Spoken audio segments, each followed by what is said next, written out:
자, 이제 123쪽의 3번을 보시면 부동산 가치 형성 요인 나와 있죠.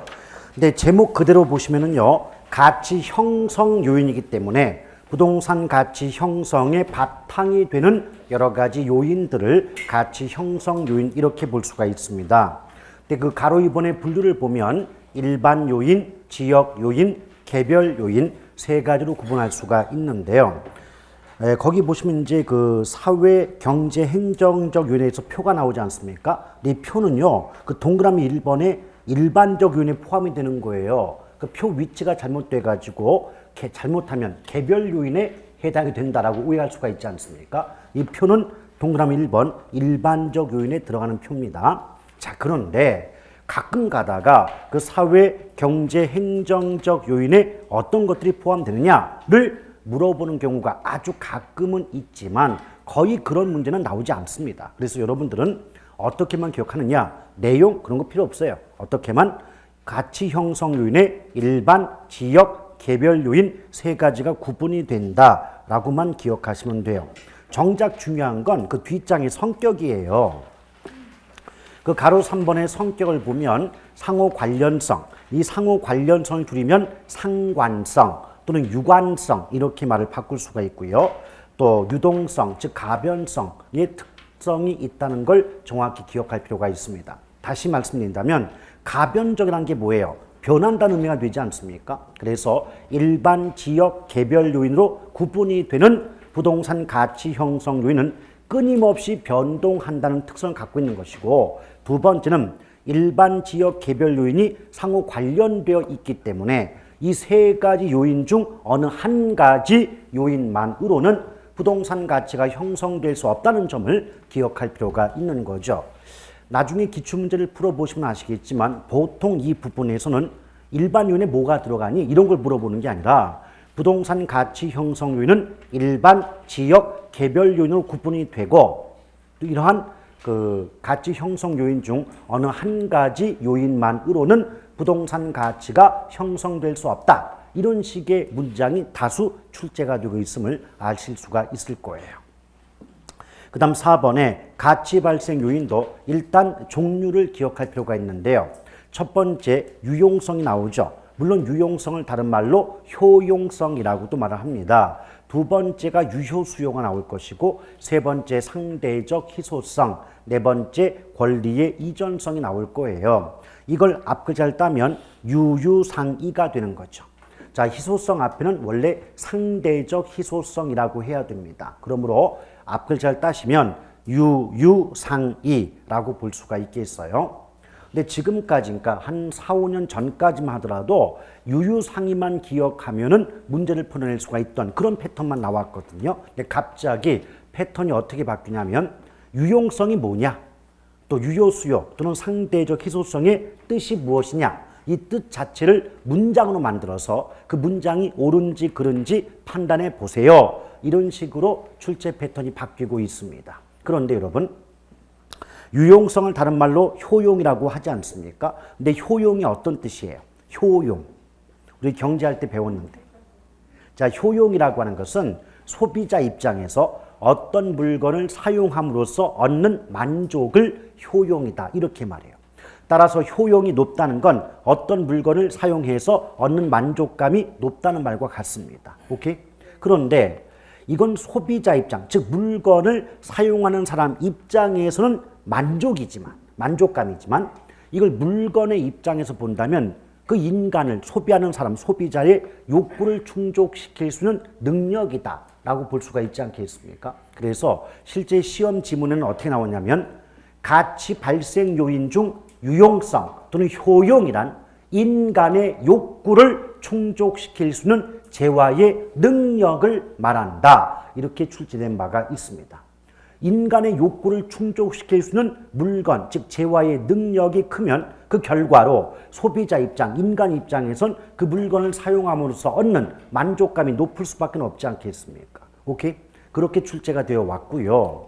그 다음에 재작년 기출문제에 뭐가 나왔냐면 유효수요가 나왔어요. 근데 유효수요는 이미 우리가 경제론 할 때 배운 바가 있지 않습니까? 근데 유효자가 들어가면 뭐뭐 할 능력이 있다고 배웠죠.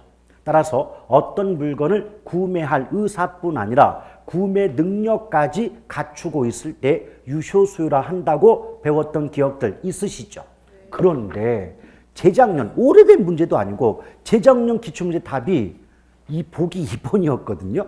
유효수요는 반드시 구매력을 동반할 필요는 없다 그랬어요. 유효수요는 반드시 구매력을 동반할 필요는 없다라고 했어요. 맞아요, 틀려요? 틀리잖아요. 유효수요 자체가 뭐예요? 구매 능력을 가지고 있는 경우가 유효수요인데 구매력을 수반할 필요가 없다라고 하면 유효수요의 의미와 정면으로 어긋나지 않습니까? 그게 재작년 기출문제 답이에요. 그럼 그 문제 수준이 어떻습니까? 제가 초창기에 뭐라고 말씀드렸습니까? 간평론도 예전에는요, 굉장히 복잡하고 깊숙한 이론을 가지고 물어봤거든요. 근데 그것이 한 5년 전부터 패턴이 어떻게 바뀌냐면 어떤 말이 있잖아요. 이 말의 뜻 정확히 알아? 이렇게 물어보는 패턴 바뀐단 말이에요. 왜냐? 인식의 전환이 있었어요. 출제자들 인식이 우리가 공인중개사가 되실 분들이지 간평사가 되실 분들이 아니지 않느냐. 그럼 아주 대단히 복잡하고 깊숙한 이론을 알기보다는 어떤 단어가 나왔을 때 그 용어 또는 단어의 뜻을 고객들에게 알려줄 수 있을 만큼의 소양만 갖추면 되는 거지 무슨 간평사만큼의 지식과 기능을 갖출 필요는 없지 않느냐. 이렇게 인식의 전환이 이루어짐에 따라서 예전 문제 패턴하고 달라졌거든요. 그래서 지금은 간평도 해볼 만합니다. 지금 간평도 말뜻 위주로 어떤 말 나왔을 때 그 말의 뜻 정확히 뭐냐 요 정도 알아두신 학습을 하시게 되면 간평 문제가 원래 6문제가 고정돼 있어요. 물론 그 6문제 중에 반드시 한 문제는 계산입니다. 근데 앞부분에 분모, 분자, 분수만 알면 푸는 계산도 현장 가시면 시간의 촉박함 때문에 풀어내기가 어려운데 간평이 그 어려운 계산을 한다고요? 그건 불가능에 가깝습니다. 그러니 6문제 중에 계산 문제는 아주 그냥 쿨하게 제끼시고 나머지 5문제는요. 속된 말로 하늘천 따지 외우기만 잘 해놔도 5문제는 맞출 수가 있는 그런 지금 패턴이 되고 있다는 겁니다. 아시겠죠? 그러니까 너무 간평이라고 해서 두려워하실 필요가 없어요. 그러니까 지금 조금 전에 말씀드린 것처럼 효용성, 유용성 뜻 갖고 물어보고 유효수요 정확히 아느냐 이렇게 물어본단 말이죠. 근데 상대적 희소성을 뭐라고 했는지 아십니까? 여러분 상식적으로요. 무엇이 희소하다는 건 남아 돈다는 거예요? 부족하다는 거예요? 부족하다는 거잖아요. 그래서 문장에 나왔을 때는 어떻게 나왔냐면 가치 발생 요인 중 상대적 희소성이란 인간의 욕구에 비하여 그 욕구를 충족시킬 수 있는 재화가 부족한 상태를 의미한다. 이렇게 출제가 됐어요. 그럼 일단은 인간의 욕구고 나발이고 간에 재화, 물건이 부족한 상태가 희소하다는 뜻 아닙니까? 그렇죠. 그럼 희소하다는 말의 뜻만 알아도 대충 이게 맞는 말이겠구나 아니면 전혀 말이 안 되는 거구나 이 정도는 구분이 되잖아요. 근데 웃긴 게 뭐냐 평소에 어떤 말의 뜻을 해석하는 연습이 안 돼 있단 말이에요. 그냥 어떤 말 나오면 그냥 그대로 외웠단 말이에요. 그러니까 어떻게 돼요? 부족하니까 이런 말은 처음 들어보는데 이러면서 그 문제를 틀려버리는 거예요. 오케이? 그런데 지금 여러분 들어보세요. 다 어떤 말을 처음 들었는데 희소하대. 그럼 뭔가 부족하다는 건 여러분 상식적으로 다 알고 계시지 않습니까? 왜 그걸 연습을 안 하시냐는 거예요. 제가 매년마다 이 말씀이거든요. 왜 평소에 어떤 말이 나오면 제목 속에 나오는 그 단어를 해석해서 대략적으로 어떤 의미를 담고 있겠구나. 그 해석하는 연습을 해야 되는데 교과할 수 있는 문장 표현 자체만 외워버리는 거예요. 그럼 어떻게 되겠습니까? 똑같은 말도 표현만 다르게 다시 만들어서 출제하면 난 외우기만 했으니까 모르는 거예요. 그래서 처음 듣는다. 나쁜 놈들 이렇게 어렵게 문제를 내다니 이런단 말이에요. 출제자를 뭐라고 하시기 전에 우리 학습이 과연 제대로 된 학습이었는가 여기에 대한 정말 뼈 깊은 그 반성이 필요하다는 겁니다. 아시겠어요? 무작정 외우지 마시고 됐죠? 그리고 이전성은요 안 물어봐요. 걔는 말뜻도 안 물어봐요. 그냥 이전성에서 유유상이 4가지가 가치 발생 요인에 속한다. 걔는 이전성 종류만 알면 됩니다. 내용 안 물어봅니다. 그 다음에 이제 부동산 가격의 특징 나오는데요. 얘도 내용 안 물어봐요. 거기 표 보시면 왼쪽이 제목 부분이죠. 오른쪽이 내용 부분이고. 근데 그 중에서 미리 말씀드리면 두 번째, 권익에 대한 대가, 요 부분만 내용을 물어보고 나머지는 제목만 하면 돼요.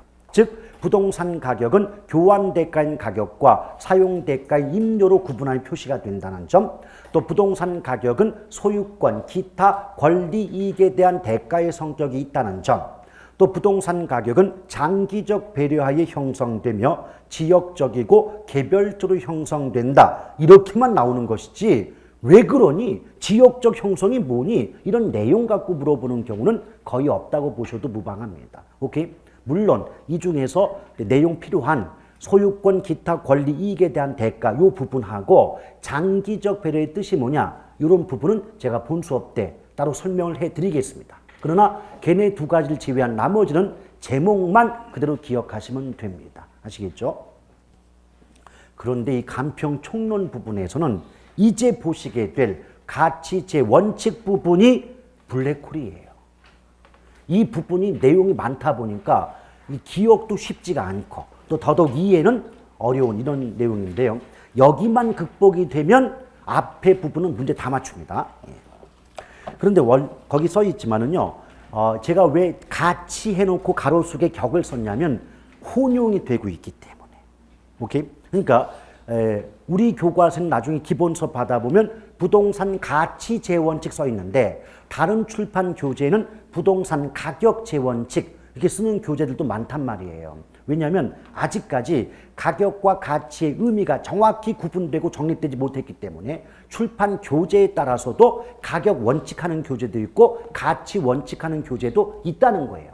오죽하면 기출문제에서조차도 가치 원칙이라고 물어보는 문제가 있고 가격 원칙이라고 물어보는 문제도 있더란 얘기죠. 그래서 우리는 가치와 가격을 정확히 구분하는, 비교하는 이 문제를 제외하고는 가치나 가격 나오면 같은 뜻으로 보고 문제를 풀어낼 필요가 있다는 겁니다. 이해가시겠죠? 그리고 원칙 앞에 제자가 붙었잖아요. 이 제라고 하는 건 한자로 여러 제의 뜻이에요. 그러니까 부동산 가격 또는 부동산 가치 형성과 관련된 여러 가지 원칙들, 복수의 개념이지 원칙 이름이 제가 아니란 거예요. 아시겠죠? 그런데 이 부분은요. 그림을 한번 그려보면 좀 더 쉽게 이해가 가지 않겠나 싶습니다. 제가 그림을 그릴 때까지는 조금 쉬고 계세요.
자, 이제 이런 식으로 그림을 한번 그려볼 수가 있습니다.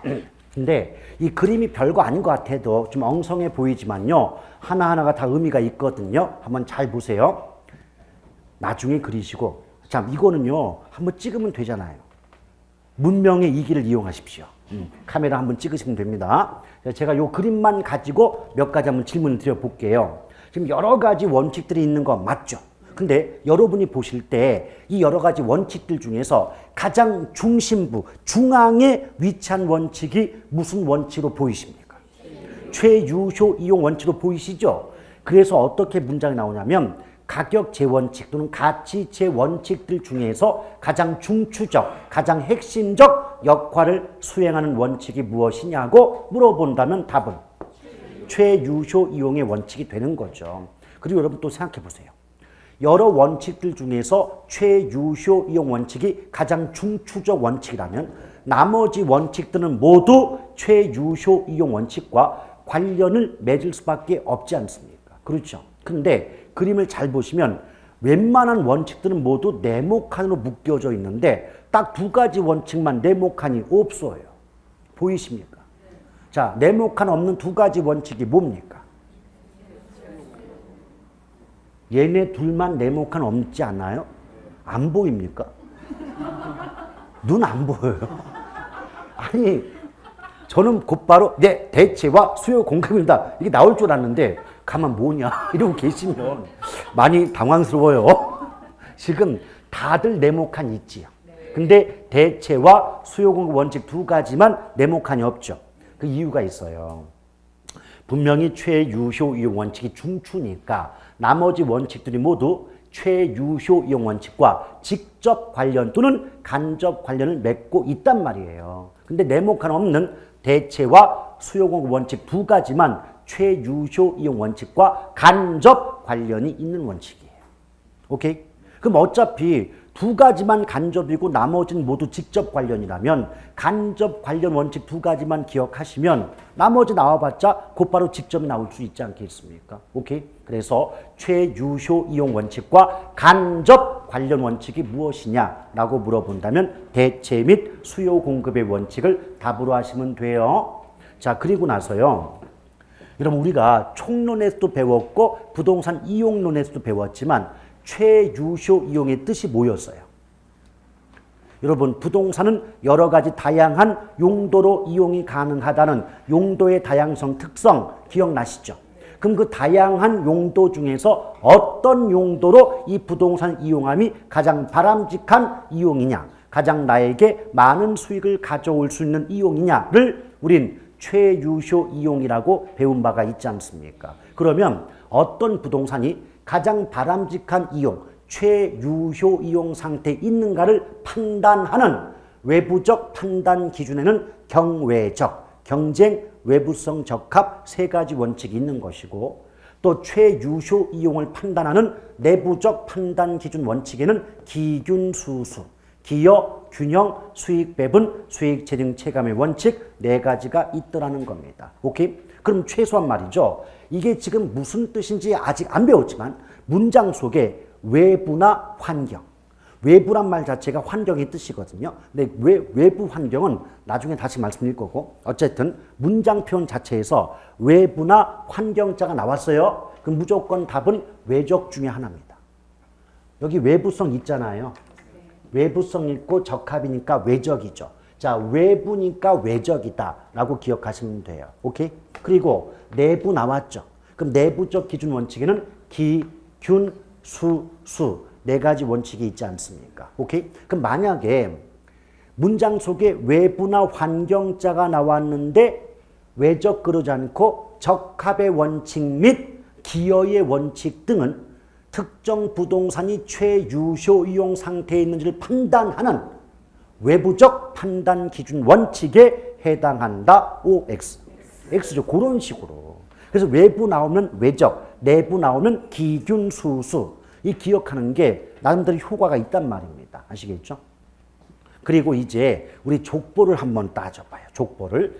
지금 최유효 이용을 나라고 본다면 내 위쪽에 계신 분들은 작은 아버지죠. 학렬 따지면. 그리고 내 아래쪽에 있는 분들은 조카뻘 맞죠. 그럼 내 오른쪽에 위치한 왼쪽이죠. 왼쪽에 위치한 건 형제 자매라고 볼 수 있겠죠. 그러면 여러분 일반적으로 아무리 뭐 삼촌뻘이나 조카뻘하고 친밀한 관계가 있다 할지라도 대부분의 경우는 형제 자매와 가장 친밀하다라고 볼 수 있지 않습니까? 오케이?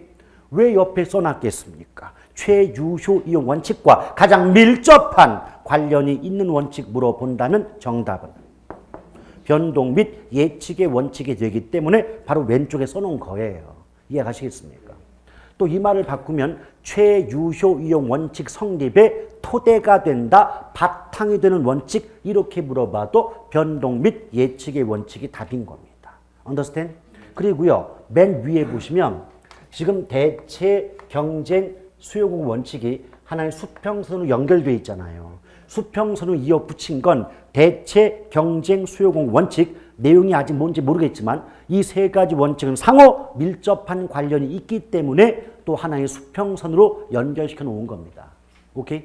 그러니까 그림은 허술해도 나름대로 의미가 다 있어요. 그리고 여기 보시면 최유효용 원칙과 외부성 적합의 원칙이 있죠. 이걸 묶으면 최외적이죠. 최외적 세 가지 원칙은 오직 부동산에만 적용되는 원칙입니다. 그래서 부동산 고유하다는 건 거기에만 있다는 뜻이거든요. 그래서 부동산 고유의 가격 원칙 또는 가치 원칙이 무엇이냐고 물어본다면 최외적이 답이에요. 최유효 이용 적합 외부성. 이 세 가지가 답인데 보통 기출문제를 보면요. 외부성의 원칙은 잘 안 물어봐요. 그래서 최적 하는 경우가 훨씬 많습니다. Understand? 그럼 일단 하나씩 해볼게요. 지금 기초니까 뜻 정도만 하고 넘어가겠습니다. 그럼 변동한다고 하는데 변동한다는 건 어떤 것이 계속해서 변한다는 거잖아요. 근데 여러분이 생각할 때는 무엇이 변한다는 원칙일까요? 가격이. 아니 지금 제목이 가격 원칙 아니에요. 부동산 가치 원칙이든 가격 원칙이든 제목이 가격 가치가 나왔다면 가격이 됐든 가치가 됐든 부동산 가격 또는 부동산 가치가 끊임없이 지속적으로 변동한다는 원리를 뭐라 그래요? 변동의 원칙이다. 이렇게 말하는 거죠. 근데 이게 이유가 있습니다. 우리 바로 앞전에 가치 형성 요인에 일반 요인, 지역 요인, 개별 요인 세 가지가 구분된다라고 말씀드리면서 이 가치 형성 요인은 상관성, 상호 관련이 있으면서 가변성, 끊임없이 변동한다는 특성이 있다고 했던 거 기억나요? 네. 그럼 생각해 보세요. 상식적으로 부동산 가치 형성의 바탕이 되는 요인이 가변, 계속해서 변동하면 결과적으로 부동산 가치 또는 가격도 끊임없이 변동할 수밖에 없지 않습니까? 그거란 말이에요. 그래서 예쁘게 포장해 보면 변동의 원칙이란 부동산 가치 형성 요인의 가변성으로 인하여 부동산 가격 또는 가치가 지속적으로 변동하는 과정 중에 있다는 원리이다. 맞습니까? 그러니까 말은 해보면 그럴듯해 보이지만 그건 뭐예요? 부동산 가치 형성의 바탕이 되는 원인이 계속 변하니까 결과적으로 부동산 가격 또는 가치도 끊임없이 변할 수밖에 없지 않니? 이게 바로 변동의 원칙이에요. 오케이? 그 다음에 예측의 원칙에서는요. 지금 내용하는 거 아니에요. 말뜻만 하고 있는 겁니다.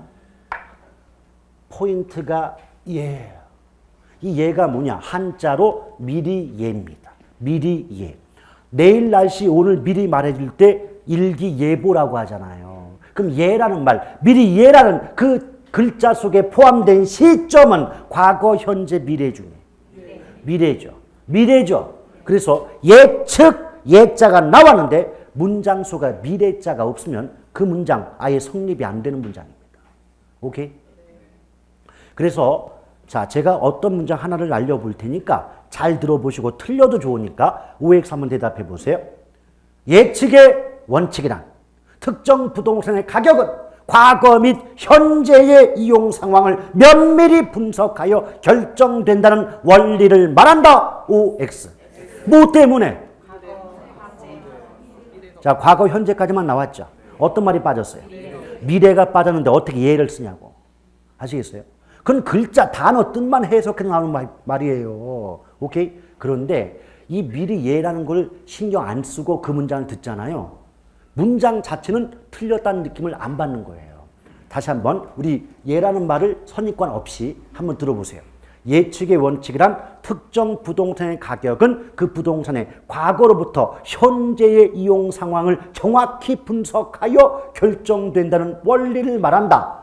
이걸 그냥 듣지 않습니까? 그럼 어때요? 그럴듯하죠? 맞는 것처럼 보이죠? 그래서 다 틀려버리는 게 이게. 아시겠어요? 핵심은 예라는 말을 쓰기 위해서는 과거, 현재는 물론이고 미래의, 장래의 이용 상태까지 고려하여 결정된다. 이렇게 말해야 예라는 말을 쓸 수가 있는 거죠. 이해가시겠습니까? 네. 제목 제가 항상 뭐 강조합니까? 말뜻. 두 번째, 제목. 그 속에 내용 다 있어요. 여러분들은 제목 날리고 그냥 내용 외우려고 막 들어가지 않습니까? 그러니까 학습이 잘못되는 거예요. 아시겠죠? 예. 그럼 봐봐요. 그 남들 어려워하는 거 우리 그냥 미래 없네? 그럼 너는 미래가 없어. X. 이래 답 찍으면 얼마나 신속하고 정확하게 답 찍고 우리 넘어갑니까? 그게 차이라는 거예요. 그게. 아시겠죠? 예. 그 다음에 여기 위에 보면 적합과 외부성 나오는데 제가 아까도 언급을 했죠. 대부분 기출문제에선 외부성은 거의 안 물어본다. 근데 만약에 외부나 환경이란 말 나오면 일단 답은 적합 아니면 외부성, 외적 둘 중에 하나가 답인 거는 기억하셔야 돼요. 근데 우리가 뭔가 적합하다. 이 말은 뭐냐면 어떤 감정평가의 대상이 되는 그 부동산을 대상부동산이라고 말하거든요. 그럼 대상부동산이 외부 환경과 어울려야 된다. 외부 환경에 어울려야 된다. 이 말을 적합해야 된다. 뭐가 되기 위해선? 최유효 이용이 되기 위해서는. 이걸 따지는 게 적합의 원칙인데요. 가볍게 그림 한번 그려볼게요. 여기 A라는 주택이 있는데요. 이 주택이 다른 말로 이 주거용 건물이 감정평가의 대상부동산이래요. 그런데 환경이라는 게 뭐냐면 어떤 대상부동산을 둘러싼 주변의 다른 부동산들을 뭐라고 해요? 환경. 오케이? 그러면 얘는 지금 주택인데 이 주택을 둘러싼 주변의 다른 부동산들은 이렇더래요. 이게 환경. 오케이? 그러면 대상부동산 입장에서 주변 환경과 용도 기능적인 면에서 어울려요? 어울리지 않죠? 전혀 다른 용도죠? 이걸 우리는 적합의 원칙에 어긋난다라고 말해요. 오케이? 근데 적합이고 나발이고 간에 요것만 놓고 보면 공장 옆에 집이 있는 거죠. 그럼 공장 옆에 집이 있으면 이 부분이 정책론에 갖다 붙이면 부의 외부 효과가 발생한다고 말하는 것이고 감정평가론에선 가치니까 가치가 올라가요? 깎여요? 깎이죠. 그럼 감가된다고 말할 수 있겠죠. 근데 이때 주택의 가치가 깎이는 것은 주택 자체의 문제 때문입니까? 외부 환경인 공장의 영향 때문입니까? 그렇죠. 그럼 이럴 때는 내부적 감가일까요? 외부적 감가일까요? 여기까지 이해가심? 묶어서 말씀드립니다. 적합의 원칙이란 특정 부동산이 최유효 이용 또는 특정 부동산의 유용성이 최대가 되기 위해서는 그 대상 부동산이 주변 환경과 적합, 어울림이 있어야 한다는 원리를 말하며 적합의 원칙에 어긋나는 경우 외부적 감가가 발생한다. 맞아요? 오케이? 그걸 알고 그 문장들을 보시잖아요. 계속 제가 말씀드리죠. 뭐가 어려운 문장입니까? 당연한 말들이지. 그렇잖아요. 근데 외부성은 적합은 대상부동산 입장에서 환경과의 관계를 따지거든요. 근데 외부성은 환경 입장에서 대상부동산에 미치는 영향을 따지는 거예요. 그럼 공장 입장에서 보면 지금 대상부동산인 주택에 좋은 영향 줘요? 안 좋은 영향 줘요? 안 좋은 영향 주죠? 요걸 따지는 건 외부성이고 대상부동산 주택 입장에서 환경과의 관계를 따지는 건 적합이고 오케이? 그러니 외부성이든 적합이든 관점만 다를 뿐이고 감정평가의 대상부동산과 외부 환경과의 관계에 적용되는 원칙이라는 점은 공통점이에요. 오케이? 그런데 대상부동산 입장에서 환경을 바라보는 건 적합. 환경 입장에서 대상부동산을 바라볼 때는 외부성의 원칙이다 이렇게 말하는 겁니다. 오케이? 그런데 지금 대부분의 학자들이요. 아니 그게 관점만 다르지 외부성 적합 내용은 거기서 거기 스피 세임 아니냐. 이걸 굳이 구분해서 되겠느냐. 이런 주장이 지금 대두되고 있기 때문에 그러나 아직은 구분하고 있지만 다행스럽게도 문제는 적합의 원칙 위주로 등장합니다. 그러니 어떻게만 그러면 돼요? 외부성 적합 모두가 외부나 환경자 나오면 답인데 주로 물어보는 건 외부성 아니라 적합 위주로 물어본다. 그럼 학습의 비중은 어디에? 적합 원칙에 두고 공부하시면 되겠다는 얘기 아닙니까? Understand? 자, 그러면서 요 위에 보면 대체 경쟁 수요공 원칙 나오는데요. 저는 대체 원칙을 한마디로 이렇게 말씀드리고 싶습니다. 대체 원칙은 이왕이면 다홍치마다. 이왕이면 다홍치마다. 이건 무슨 말이냐? 자, 여기 마이크를 들고 있어가지고 제 시청각 교육을 못해요. 근데 여기 A와 B라는 두 개의 물건이 있는데요.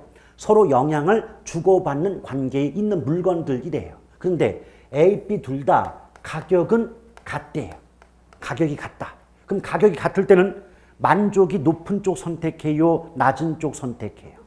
높은 쪽 선택하죠. 근데 우리가 어떤 물건을 사용함으로써 얻는 소비자의 만족을 두 글자로 효용 그랬잖아요. 그럼 가격이 동일한 경우는 효용이 큰 재화를 선택한다라고 말할 수 있겠죠.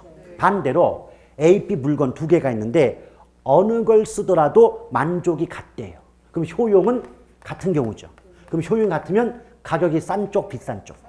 가격 싼 쪽 선택하는 거 맞지요? 그게 대체 원칙이에요. 그래서 예쁘게 포장하면 상호 대체성 있는 두 재화의 가격이 동일한 경우에는 효용이 큰 재화를 선택하며 효용이 동일한 경우에는 가격이 싼 재화를 선택한다는 원리를 말한다 라고 나와요. 근데 우리말로 하면 만족 같으면 값 싼 쪽, 값 같으면 만족 높은 거 선택한다. 여러분 같으면 그렇게 안 해요? 여러분 같으면 그렇게 하시죠? 그거예요. 그 다음에 수요 공급의 원칙 뭐냐? 여러분 우리 경제론 배우실 때 어떤 물건의 가격은 그 물건의 수요 공급에 의해서 결정된다고 배운 바 있죠. 그런 것처럼 부동산 가격도 원칙적으로는 그 부동산의 수요와 공급에 의해서 가격이 결정되지 않겠니? 라는 원칙이 뭐예요? 수요 공급의 원칙이에요. 근데 한 가지 지금 뭐 기초지만 덧붙여 드리고 싶은 게 뭐냐면 수요 공급의 원칙은 가격 이중성의 근거가 된다 이런 말 나오거든요. 그럼 가격 이중성이 뭐냐는 거예요. 자, 여러분 여기에 아파트란 물건이 있대요. 그럼 아파트란 물건에 대한 수요가 증가하면 수요가 증가한다는 건 인기 짱. 그럼 아파트란 물건의 가격은 올라가요, 내려가요? 올라가요. 가격 올라가겠죠. 근데 그 물건 값이 올라가면 비싸진 거죠. 그럼 값이 비싸지면 그 물건 더 사게 돼요, 덜 사게 돼요? 덜 사게 되죠. 그럼 아파트의 수요는 증가, 감소? 감소하죠. 잠깐 끊고 이제 아파트에 대한 공급이 늘어나더래요. 공급이 늘어나면 아파트란 물건이 흔해진 거예요, 귀해지는 거예요? 많아지니까 귀해지는 거, 흔해지는 거 맞죠? 그럼 흔한 물건의 가격은 내려가겠죠. 그럼 가격이 내려가면 공급은 파는 쪽이잖아요. 파는 쪽 입장에서 값이 싸지면 이익이 줄어드니까 더 팔라 그래요, 덜 팔라 그래요? 덜 팔라고 하겠죠. 그럼 아파트의 공급은 늘어요, 줄어요? 줄겠죠. 오케이? 그럼 여기까지 끊어볼게요.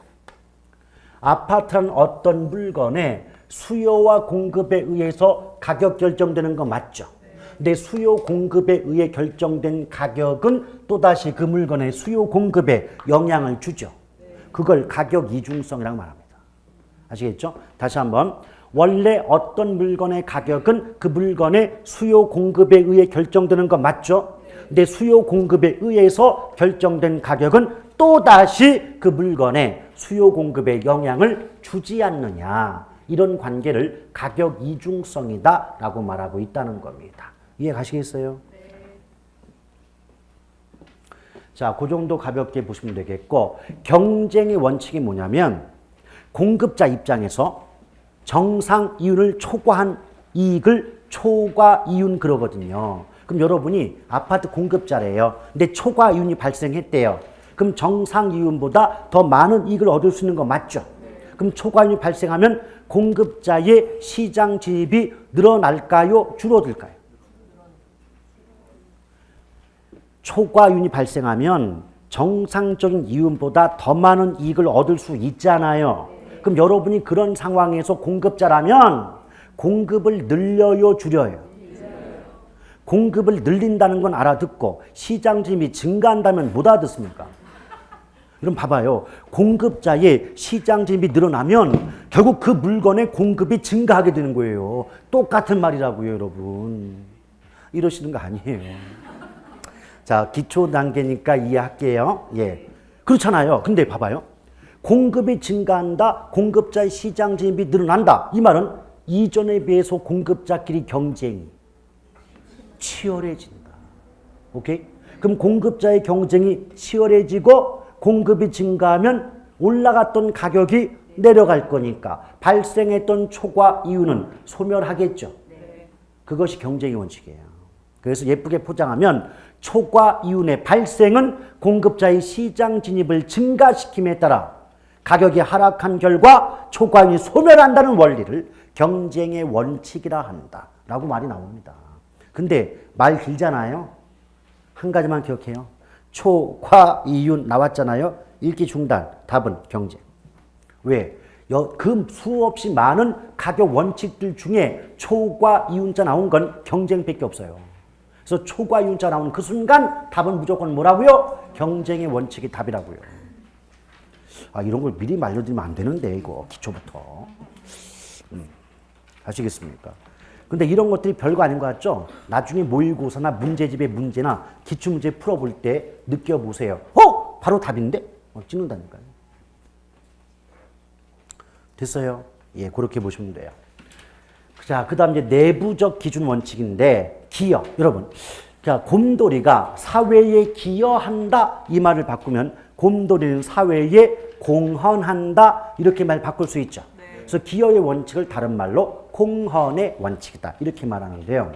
일단 문장 표현을 그냥 말씀드려 보고, 왜 그런 말이 나오는가 그림 그려 볼게요. 일단 기여의 원칙이란 특정 부동산의 가치는 그 부동산을 생산할 때 들어간 생산 비용의 합이 아니라 그 부동산을 구성하고 있는 내부 구성 요소의 기여도의 합과 같다는 원칙을 말한다라고 문장은 그렇게 나와요. 근데 들어도 뭔 말인지 모르잖아요. 이게 뭐냐? 일단 내용 설명에 앞서서 정확히 기억하세요. 기여자가 나왔는데 생산비의 합 이 말 나오잖아요. 읽기 중단 무조건 틀려요. 오케이? 기여라는 단어와 생산비의 합이란 말은 상극의 궁합이에요. 절대 함께 쓸 수 없는 표현이에요. 오케이? 근데 조심할 건 끝까지 보긴 해야 돼요. 기여 나왔어요. 읽다 보니까 생산비 합자 나왔어요. X 했는데 뒷문장은 이 아니라. 생산비의 합이 아니라. 이걸 맞지 않냐고요. 그런 거 조심하셔야 돼요. 이게 무슨 말이냐? 여기 이제 4층짜리 건물이 있대요. 그러면 이 4층짜리 건물의 가치는요, 이 건물을 만들 때 들어간 생산 비용의 합이 아니라는 거예요. 4층이니까 1층, 2층, 3층, 4층으로 구성되어 있을 거 아닙니까? 그럼 이 하나하나의 층이 이 부동산을 구성하고 있는 내부 구성 요소라고 말할 수 있어요, 없어요? 있지요. 이 하나하나의 층이 합해서 4층 되는 거 아니냐고요. 오케이? 그럼 각각의 층이 이 부동산 구성하는 내부 구성 요소라고 말할 수 있겠죠. 여기까지 이해 가십니까? 그런데 1층은요, 이 부동산 전체 가치 중에 4억만큼의 기여를 한대요. 2층은요, 이 부동산 전체 가치 중에서 3억만큼의 기여를 하고, 3층은 2억만큼, 4층은 1억만큼 이 부동산 전체 가치 형성에 기여를 하더라는 거예요. 그러면 이 부동산을 구성하고 있는 각 구성 요소의 기여도의 합이 결국 이 부동산의 가치와 같다는 원리를 우리 뭐라 그래요? 기여의 원칙 그럽니다. 오케이? 이해가시겠어요? 그런데 잠깐 아직 중요한 게 남았어요. 아직. 그래서 이 건물주가 야, 이거 괜찮은데 싶어가지고 한 층을 더 짓더래요. 그럼 몇 층 돼요? 5층 되죠. 근데 잠깐 여기서 한 층을 더 짓는다. 절대 그렇게 말 안 합니다. 개론은. 한 층을 더 짓는다. 이 말을 뭐라고 할까요? 응? 그건 공법적 표현이고 증축은 공법적 표현이에요. 개론의 표현은 이렇게 나옵니다. 일단위 추가적 투자가 이루어진다. 아시겠어요? 어디서 개론을 다른 법하고 비교를 합니까? 이 고급진 과목을. 증축하면 얼마나 쉬워요. 그래. 그걸 꼭 우리는 개론은 기본이 경제학적 마인드이기 때문에 1단위, 1층 더 짓는다 이 말을 1단위 추가적 투자가 이루어진다. 이렇게 말해요. Understand? 그러니 나중에 표현 약간 복잡하게 만들죠. 알아듣질 못해. 내가 배운 거에 나고 생각 못하는 거 이게. 했어요. 추가 투자 했어요. 근데 똑같이 10억이래요. 그러면 이거 괴해졌죠. 5층 괴해졌죠. 그럼 이 5층이라는 내부 구성 요소는 이 부동산 가치에 아무런 기여도 하지 못하는 거죠. 그럼 이 추가 투자 적절했다, 부적절했다. 오케이. 그래서 기여의 원칙은 부동산 추가 투자의 적부 판정, 적절, 부적절, 적부 판정의 기준이 된다. 이렇게 말이 나와요. understand? 근데 만약에 5층 지었는데 이 부동산 가치가 12억이 되더래. 그럼 한 층 더 지음으로써 2억의 가치만큼 기여가 있었던 거죠. 그럴 땐 잘 지은 거죠. 오케이? 이게 기여의 원칙이에요. 그래서 뭐다? 이 부동산의 가치는 이 건물 만들 때 들어갔던 비용의 합이 아니라 이 부동산을 구성하는 구성 요소가 그 전체 가치에 기여한 기여도의 합과 같지 않느냐. 근데 어떤 걸 하나 더 지었는데 부동산 가치에 아무런 기여하지 못한다면 그거 괜히 진 거 아니냐. 그 괜히 지었다 이 말을 개로는 일단이 추가 투자가 적절하지 못했다. 부적절했다. 이렇게 말하고 있는 거죠. Understand? 괜히 졌잖아요 이거. 5층. 됐습니까? 자, 2월 달에 다시 한번 요거에 대해서 여쭤볼 때 처음 눈빛을 보인다면 엄청나게 떼지할 겁니다.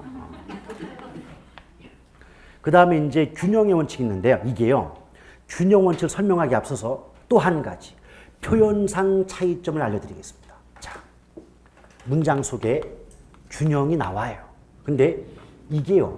균형 앞에 외부나 환경자가 나오지 않습니까? 그럼 얘는 적합의 원칙을 얘기하는 겁니다. 적합의 원칙. 근데 이 균형 앞에 내부나 아니면 아예 아무 말 없이 그냥 균형만 나왔다. 그럴 때는 균형의 원칙을 얘기합니다. 왜냐하면 균형은 외부적 균형과 내부적 균형이 구분됩니다. 오케이? 우리 조금 전에 적합 원칙 할 때 뭐라 그랬어요? 감정평가의 대상이 되는 부동산과 주변의 외부 환경과의 용도 기능적인 면이 어울림이 있어야 한다는 게 적합이었죠. 그 어울림을 균형이라고 말합니다. 아시겠어요? 근데 이는 이때 적합의 원칙 관련된 균형은 그 부동산 내부의 균형이 아니라 외부 환경과의 균형을 얘기하고 있지 않습니까? 이해하시겠어요? 그래서 균형자 나왔는데 앞에 외부나 환경란 말이 붙으면 걔는 균형 원칙을 의미하는 게 아니라 적합의 원칙을 얘기하는 것이고 균형 앞에 내부란 말이 붙으면 걔는 내부적 균형이므로 균형의 원칙을 얘기하는 것입니다. 이해하시겠어요? 그냥 균형만 나왔다고 무조건 균형 원칙 답으로 하지 마시고요. 그러니까 맨날 틀리는 겁니다. 그런데 이 내부적 균형이 무슨 말이냐? 어떤 부동산이 최유효 이용 상태가 되기 위해서는 그 부동산을 구성하고 있는 내부 구성 요소 간의 결합의 어울림, 균형이 있어야 한다는 원리를 균형의 원칙이라고 말하거든요. 이게 무슨 말이냐면 여러분 생각해봐요. 이제 막 지어진 신축 건물이 있어요. 그러면 관리가 필요 없을 정도로 깨끗하고 좋을 거 아닙니까? 근데 각 층마다 사무실이 12개가 있는데 화장실은 남녀 공용으로 하나밖에 없다. 그러면 화장실도 그 건물을 구성하고 있는 내부 요소고 사무실도 그 건물 구성하는 내부 구성 요소라고 말할 수 있겠죠. 그런데 화장실이라는 요소와 사무실이라는 요소 간의 결합에 균형, 어울림이 있습니까? 아니죠. 화장실 입장에선 사무실이 너무 많은 거고 사무실 입장에선 화장실이 너무 부족한 거 아닙니까? 그럼 화장실, 사무실이라는 내부 구성 요소 간의 결합에 어울림, 균형이 있다, 없다? 없죠. 이럴 때 우리는 균형 원칙에 어긋난다라고 합니다. 오케이? 근데 여러분 상식적으로도 A 건물은 각 층마다 사무실이 한 8개 정도 있고 화장실 2개 있다. 그런데 B라는 건물은 각 층마다 화장실은 하나밖에 없는데 사무실은 12개씩 있다. 그럼 여러분 어느 건물에 갈래요? 자, 말로 하니까 또 기억 안 나죠? A 건물은 각 층마다 사무실 8개, 화장실 2개. B 건물은 각 층마다 사무실 12개, 화장실 1개. 그럼 여러분 이왕이면 같은 값이면 어느 건물에 들어가시려냐고. A 건물 가실 거 아니냐고요. 그럼 봐봐요. 이때는 사무실과 화장실의 구성비는 1대4란 말이에요. 얘는 12대1이거든 이게. 그러면 1대4 정도면 어느 정도 비율이 맞는데 12대1이면 원사이드 아니냐 말이죠. 그러면 여러분 볼 때 여러분이 감정평가하세요. 그럼 A 건물과 B 건물을 비교할 때 어느 건물의 가치가 깎을래요? 응? 감가되겠죠. 같이 깎이죠. 근데 이때 가치의 깎임은 외부 환경의 영향 때문입니까? 건물 내부의 문제 때문입니까? 그럼 무슨적 감가? 기능적 감가인데 그거를 다르게 말하면 내부적 감가. 이렇게 말합니다.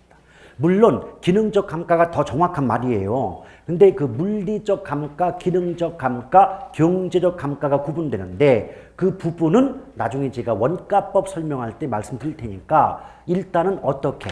아까 적합의 원칙은 외부 환경과 어울리지 못했기 때문에 가치가 깎였으니까 외부적 감가가 드는 거 맞죠?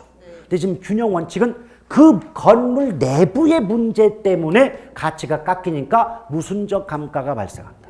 내부적 감가. 그래서 이 감가 부분만 묶어가지고 문장을 만들면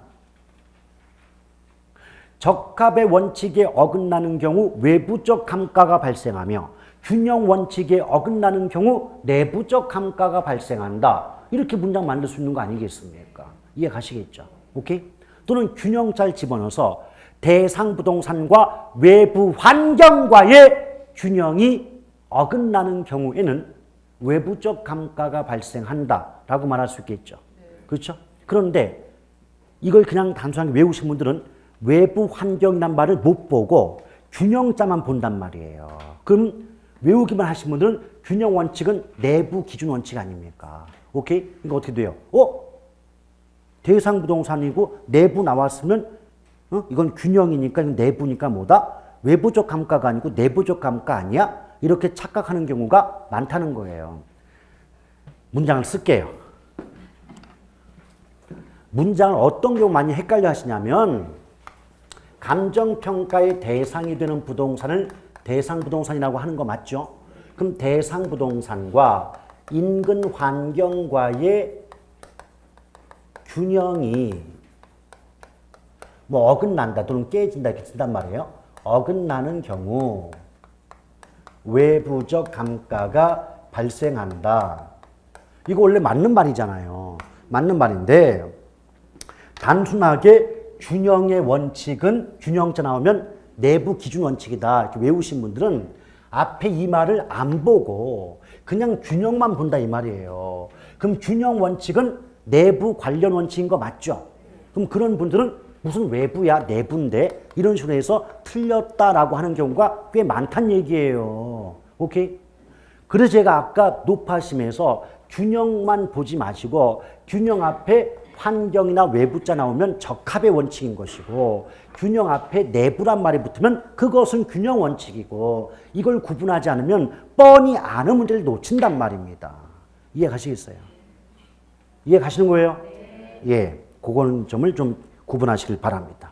그리고 여기 수익 배분과 수익 체증체감 원칙은 기초 때 안 해요. 이게 제일 복잡한 애들이.